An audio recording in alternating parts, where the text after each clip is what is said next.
Thank you so much for staying with us on this alert day. Steve, this is not what we really wanted to deal with on a Friday, but things are hopefully looking up for the rest of the weekend. Yeah, the weekend will have drastic improvements, Amy. Nothing like what we're dealing with today. And it really depends on where you are, how bad or not bad the conditions are. Some of you are like, it's not so bad outside. Others of you are like, wow, this is really, really tough stuff. So we'll break down the spots that are expected to get the worst impacts here for the rest of today and then move on to your weekend forecast. So what we're watching in the weather department, yes, severe storms still possible.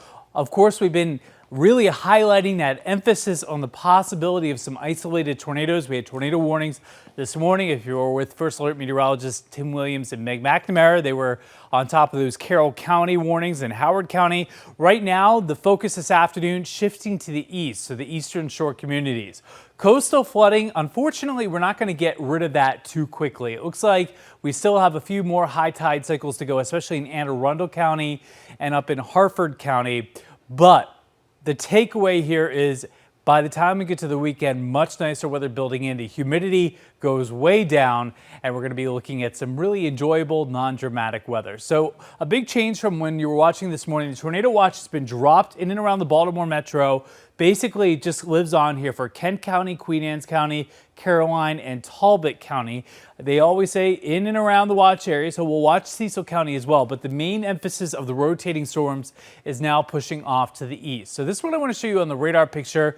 Just some generic rain right now with some gusty winds in and around Baltimore metro, inside the Beltway, Towson up toward Cockeysville, out towards Taneytown and Mount Airy in Carroll County, where you've already had a lot of rain. It's this line of storms we'll keep a very close eye on. That's where the spin is. And once this line clears, that's when really the tornado threat will end. But you can see it's taking its sweet old time moving to the east, basically moving south to north. So we'll watch the eastern shore communities. We're probably not done with the tornado threat just yet. Coastal flooding has been a really big deal here as the winds have been pushing the bay water up. Through 6 o'clock this evening, coastal flood warning for Harford County. We've been seeing levels 2 to 3 feet of water above dry ground.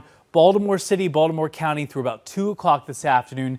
Anne Arundel County, the worst of it through 4 in the morning tomorrow, with this evening's high tide right around 8 p.m. going to be tough. And then last but not least, into Kent County, your warning through 3 in the morning on Saturday. We've seen damage reports up in Harford County from some of those gusty winds. You can see those storms blew down some trees down there. And then Carroll County, really the emphasis of the heavy rain.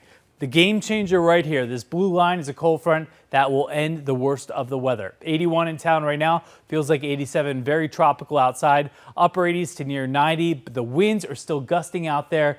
But here's your weekend forecast. Focus on the good stuff here because we have, as you can see, the Ravens game tonight. If you're going to that, have a rain poncho for a leftover shower storm. Weekend looks awesome, upper 80s and sunshine, and mostly a nice week next week. So once we get through today, Amy, we're in good shape.